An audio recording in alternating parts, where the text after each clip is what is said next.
Absolute resonance के इस episode की शुरुआत में हम देखते हैं ये जो नागिन होती है ये काफी जोर जोर से हिस कर रही होती है। तो इस चीज को देख के प्रिंसेस और जो होते हैं ये कहते हैं कि क्विंगर इससे थोड़ा केयरफुल रहना क्योंकि अब ये डेस्परेट होती जा रही है। तो इस पर जियांग क्विंग जो होती है काफी खतरनाक तरीके से mid grade dragon general resonance art extreme sense ceiling nail का इस्तेमाल करती है और काफी खतरनाक तरीके से तय कर देती है, जिसकी वजह से ये जो नागिन होती है काफी जोर जोर से चिल्लाने लगती है। तो जियांग क्विंग जो होती है कहती है कि सीलिंग नेल के सेपरेशन के साथ ये कोई भी ज्यादा मुसीबत खड़ी नहीं कर सकती है, इसलिए योर हाइनेस जल्दी करिए नहीं तो ये अपने आप को सेपरेशन से फ्री करके लीलो की तरफ निकल जाएगी। तो इस पर प्रिंसेस जो होती है इसको शांत होने के लिए कहती है और कहती है कि हमें इस बैटल को जल्द से जल्द खत्म करने की जरूरत है। और वाकई में जियांग क्विंग तुम्हारा जो दिल है तुम्हारे पति को लेके काफी प्रोटेक्टिव है, तो फिर चलो ठीक है मैं ये तुम्हारे लिए करने वाली हूँ। और इतना कह के प्रिंसेस जो होती काफी खतरनाक तरीके से अपनी पावर्स को रिलीज करने लगती हैं। और प्रिंसेस की इतनी खतरनाक पावर्स को देख के ये नागिन जो होती फड़फड़ाने लगती और चिल्लाने लगती है। और हम देखते हैं कि प्रिंसेस ने high grade dragon general resonance art azure Jiao spear का एक काफी ज्यादा खतरनाक अटैक इस नागिन के ऊपर कर दिया होता है।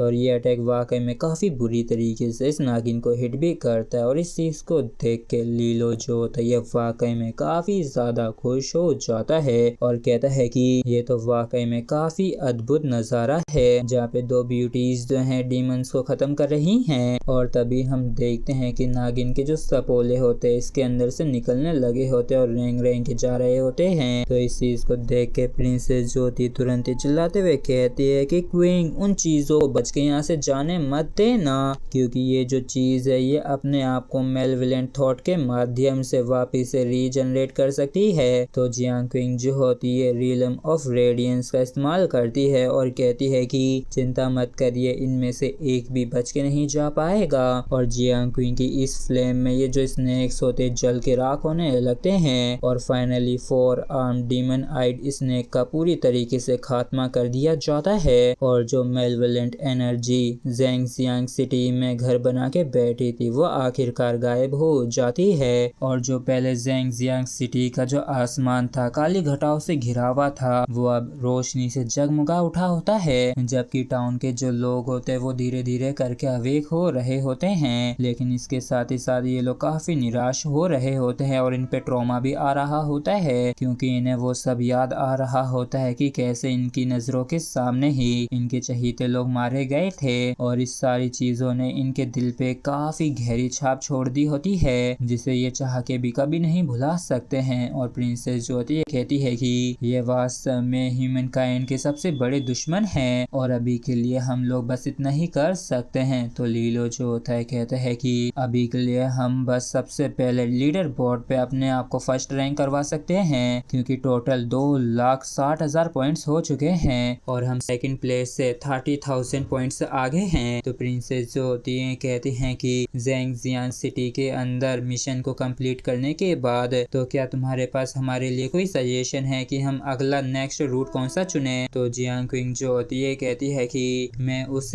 थंडरस माउंटेन को देखना चाहूंगी, क्योंकि मुझे वाकई में उस थंडरस फ्रूट के अंदर काफी इंटरेस्ट आ गया है। तो इस चीज को सुन के लीलो भी काफी खुश हो जाता है और कहता है कि मैं भी देखना चाहता हूँ कि आखिर इस रॉयल सप्लाई में ऐसी भी क्या खास बात है, क्योंकि जो रॉयल फैमिलीज होती हैं वो हरदम अच्छी चीजों को अपने लिए ले लेती हैं। तो ये वाकई में काफी डोमिनेटिंग चीज है। तो इस पर प्रिंसेस भी मुस्कुराते हुए कहती है कि लीलो ऐसा देखता है कि तुम्हारे पास वाकई में रॉयल फैमिलीज को लेके काफी सारा ओपिनियन है। तो लीलियर जो होता है घबरा जाता है और कहता है कि मैं तो ये सब बातें ब्लैक विंड एम्पायर के बारे में ही कर रहा था, जबकि प्रिंसेस जो है ये अपने लोगों को अपने बच्चों की तरह ही ट्रीट करती हैं। तो यहाँ तक कि मैं तो आपकी खातिर एक प्यादा भी बनने के लिए तैयार हूँ। तो प्रिंसेस जो होती है कहती हैं कि काफी बकवास हो गई, चलो यहाँ से चलते हैं। और फिर हमें थंडरस माउंटेन का सीन दिखाया जाता है जहाँ पे काफी खतरनाक तरीके से लाइटनिंग गिर रही होती है और हम पहाड़ के टॉप पे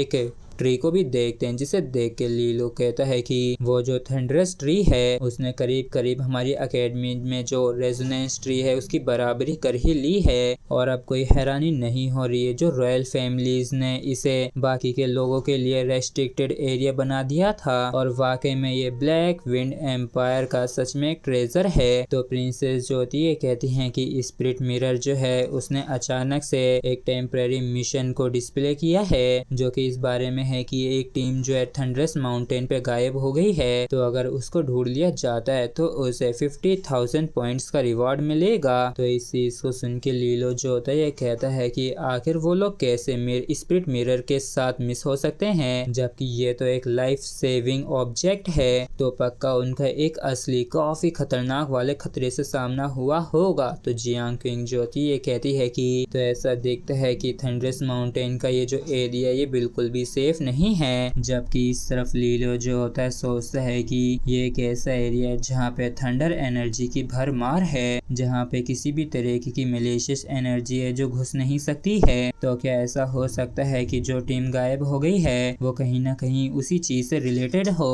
और तभी हम बाकी की दो टीम्स को भी देखते हैं, जिसे देख के ये कहते हैं कि ऐसा दिखता है कि बाकी के टीम्स को भी ये जो टेम्परेरी मिशन है मिल चुका है। और इसी के साथ फ्रेंड्स हमारा एपिसोड जो है यहीं पे खत्म होता है। अगर आप लोगों को वीडियो अच्छा लगा हो तो प्लीज चैनल को सब्सक्राइब और वीडियो को लाइक करना बिल्कुल भी ना भूलें। Thank you.